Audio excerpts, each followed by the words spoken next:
Right, so I've put the petrol pipe on, the clip's holding the pipe in, I've got a new clip on there, so I'm just going to put the petrol pipe in into the petrol, into the Pepsi. Too many P's going on here. And then just turn it on and see what flow we get. Absolutely nothing, which is a good start. And that one.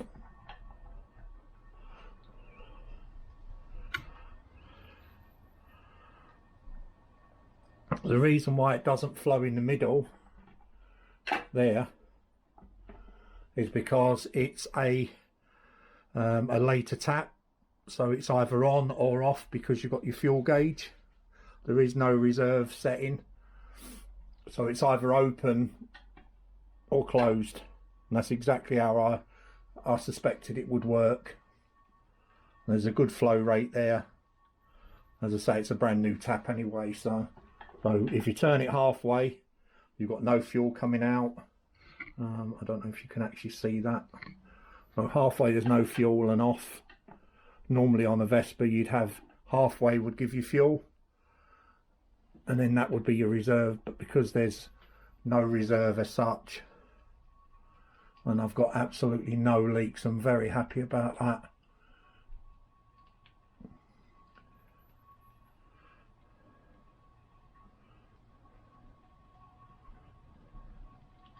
I'm not going to drain it all off at the moment. I'm just going to leave it there for a little while and put that bit back in again. Because we got our air pipe now, can you see the bubbles in that? Perfect. That's showing me that that's working 110%. Whereas before I wouldn't have got them air bubbles. Yeah. I'll turn that off, or all the way back.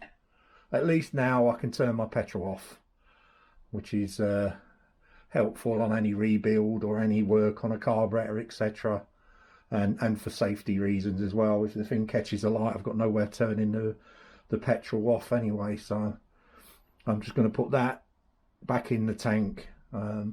It's coming out again, like I say, and I'm putting just there'll be petrol with no oil in that at all because I don't need it. So and I'll show you where the routing of the pipe work is a little bit better than I'm doing at the moment. But as you know, I've changed the tap for a new one anyway, and it's got an a filter on it, fuel filter, and it's also got the air pipe, which is virtually up where the oil intake is up there. So it is a brand new PX1 anyway. Like I say, I've had it for donkey's years and I don't even know why I bought it. So I did restore a PX125 recently, so whether I had that in mind for that actually had the tank out of my petrol, out of my P200. So but I'm quite happy with that. There's no drain, there's no leaks, there's no drips, which is a godsend when you're building one. So I'm just going to stick, like I say, that petrol back in again and leave the tank sat there for a while. The next video we're going to do is on that carburetor, taking it apart, checking what's in it. That's something I didn't do when I built it because it just came with that setup. It was all standard, and so it was one owner, an old guy bought it brand new, and I don't know, maybe it's me being silly, but you would expect older guys to use the garage, and you know, it was a different world back then. You didn't tamper with things like we do now. Right, I've just checked the gaskets in the gasket set I've got, and that's our oil seal for our auto lube pump. So I will be opening it and showing you what to check for.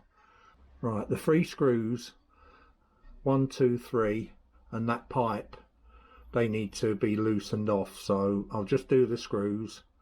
1, 2, 3. Get a screwdriver. Turn you around so you can see what I'm doing. I'm just taking the screws out one by one. They are quite long. Let's see if I can get the camera around a bit more than it is.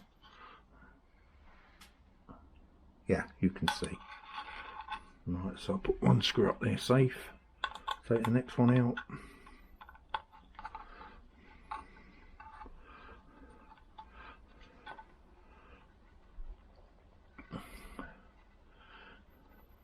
I don't know if you can see in the background, I'm actually draining the petrol out of the tank now. I know it doesn't leak. Don't lose the little washers on the bottom. They are a pig to get. And there's the third one coming out now.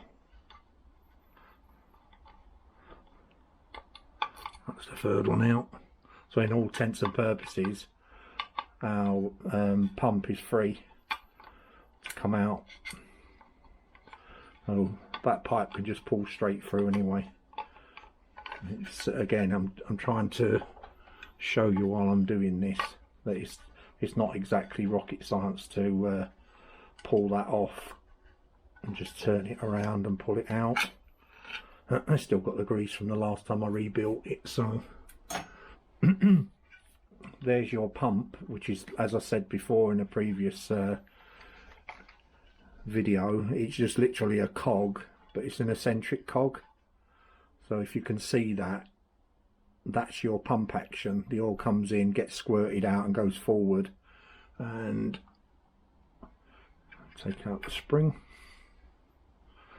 and it gets pushed down into the oil gully and along and into your carb. So it's under pressure here, not great pressure, and I don't know how much, to be honest, but that's the strip down of the pump basically. So what I have seen is these are gummed up. I mean, this one's not, because it's not long since I built it anyway, 5 years or so, and as you can see, I use butylene anyway, so it's a good synthetic oil. The grease I used to build it is still there, so I'm more than happy with that. Brilliant. But I will be cleaning all this up anyway, taking the rubbers out and giving it a wash, simply because it's so dirty, and dirt and cylinders and pistons don't mix. So it's simply a screw, sorry, a spring. Oh, a spring in there, pushing on an eccentric cog. You remember the spindle I pulled out of the engine? Well, that comes through there and engages with that gear, so that rotates that. I'm trying to keep it at an angle so you can see. That's what rotates the pump around. But it's down there, it's under pressure, so, and if you can, I don't know if you can see that action, how it's smaller and larger, and that's simply what it is. It's just a pure simple mechanical pump being driven by a shaft that comes through there, off a wheel, off the crankshaft, or off another cog that's actually sits below the clutch. But I don't need to do any clutch work at the moment to show you that, but you can see it's a lovely thing for having loads of oil anyway. So right, I'll end that video there. It's got a little washer on the back there, little brass washer, which goes against the spring, which again is clean. And put the spring in. Wonder if I can get my light to stand over there. One washer on the floor. Let's have a look what that looks like. Yeah, that's pretty clear. And number 3.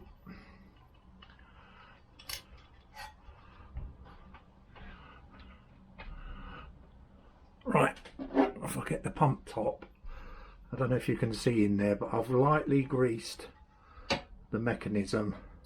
When it's actually in, the carburetor pulls on here. When you rev the bike up, you're moving it forward, and what it does is a little pivot point there that moves in and out, so it lets that wheel, which is under tension from the spring. If you can actually see, I've got oil in there. If I press that spring, you should be able to see that pumping. Hopefully you're seeing that. There's oil coming out the bottom. That's basically all it does. It does that, pushes in and pushes out, but it spins doing that. Right, so we need our gasket. what you're looking for is where the hole is for the spindle. So that's what it should look like.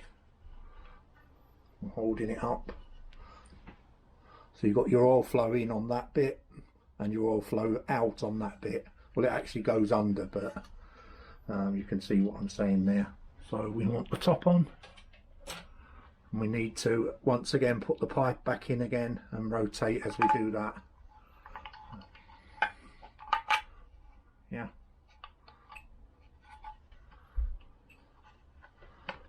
That's it, it's in place. And then put our screws back in one at a time.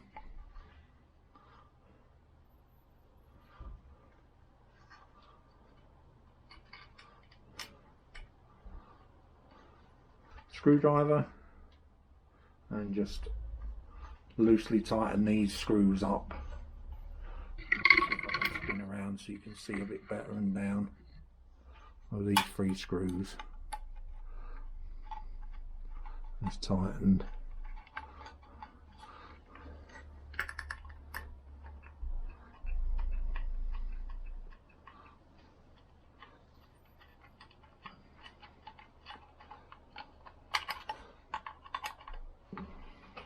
And again, my favourite saying, finger bob tightened.